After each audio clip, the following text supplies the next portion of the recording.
What's going on, guys? I'm Zach from the Lumiose Post, where we talk about all things Pokemon, and today we're going to be talking about the areas or landmarks I think we could see in Pokemon Scarlet and Violet, or at least I really hope we see in Scarlet and Violet. Today we're going to be focusing purely on areas or landmarks, so not cities, more like parks or things that are really big to Spain, like a landmark of historical significance or cultural significance. All of these are in Spain or Portugal, because that is the two countries where Scarlet and Violet's region is based off of. And before we begin, I do want to preface this by saying that I will be butchering these names. I'm not a Spanish speaker, even slightly. Took 3 years of Spanish and still don't know a lick of it. These will probably be pronounced really, really badly, and I want to apologize for that. But without further ado, let's jump right in. Okay, so at number 1, we have the Roman Aqueduct of Los Milagros. And this is a giant aqueduct, which was kind of how the Roman Empire would get water to and from places. And I think that it's really neat because in the real world, it is an actual landmark that represents the history of how the Roman Empire was so big that even though Rome is in Italy, the Roman Empire did span across Spain. They once were, Spain was once included in the Roman Empire, that area was. And I just think that'd be super neat to see that referenced here. We kind of had similar things in Galar. In Galar, obviously that was inspired by Great Britain, and that at one point was a part of the Roman Empire and was also once colonized by Vikings. And so we got to see that represented in the Pokemon and some of the areas too. Of course, the Pokemon that really represented the Vikings were Berserker and Runerigus, and then the Pokemon that really represented Rome was Phalanx, and it was found on this route that seemed like these old Roman ruins. And I would love to see this aqueduct kind of represent that for Spain. Obviously, I think Phalanx being found here, Wild Phalanx, that would be a given. But I also think that maybe we could see some new Pokemon that are taken from Roman mythology. I previously discussed the idea of seeing a Manticore. I think that's something that everyone wants.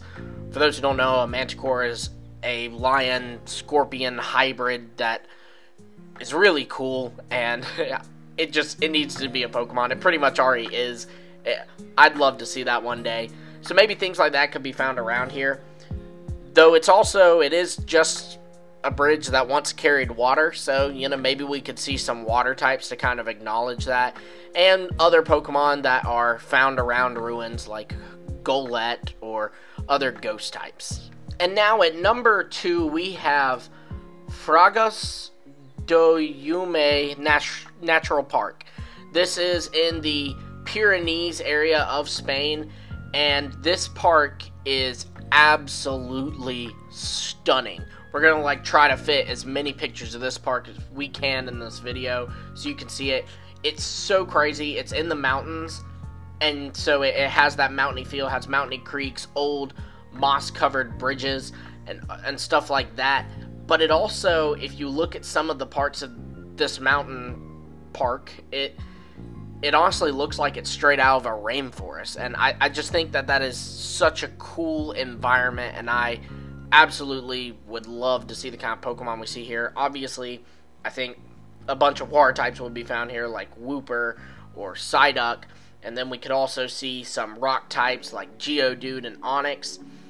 And, you know, maybe for new Pokemon we could see here, we could see a Pokemon based off of the Iberian Newt. I actually have a video about new Pokemon coming up that I'm going to talk about new Pokemon I would like to see in this region. The Iberian Newt will be on that list, so I don't want to give too much away.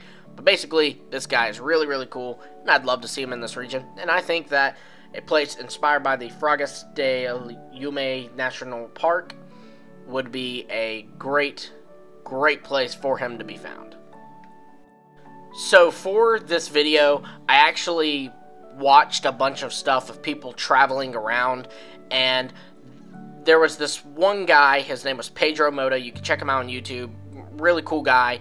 He rides his bike around places, or dirt bike around places, and he rode around the Pyrenees Mountains, and he saw all these incredible ruins, and I would love to see these represented in Pokemon Scarlet and Violet.